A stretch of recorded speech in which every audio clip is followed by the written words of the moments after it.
Have you specifically had any experience with submersible objects?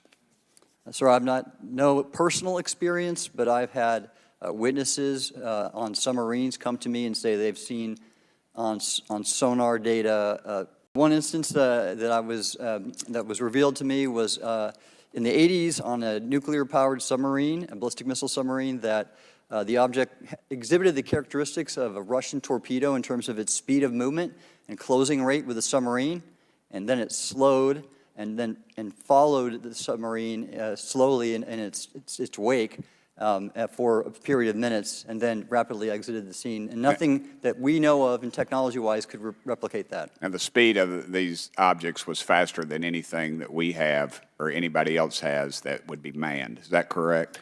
It was on the order Underwater. of a torpedo. So Yes, sir. Yes, sir. But as it exited, Well, I don't exactly know how fast a torpedo is, but I expect it does better than my old outboard Scott Atwater, so I'll take that as a yes. Yes, okay.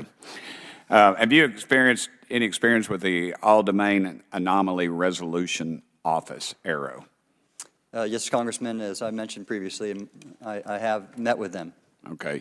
You heard Mr. Elizondo describe psychological operations for those contacting the Department of Defense about UAPs. You mentioned a similar influence operation by ARROW. Why are federal agencies invested in running information operations about UAPs if they do not exist? Yes, sir.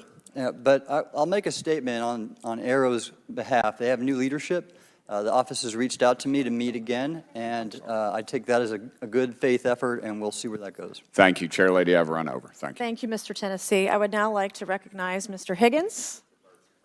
You're the king of Tennessee. Mr. Higgins, you're recognized for 5 minutes of questions. Thank you, Madam Chair. Mr. Elizondo, Mr. Schellenberger notes in the report that we've been given for this hearing.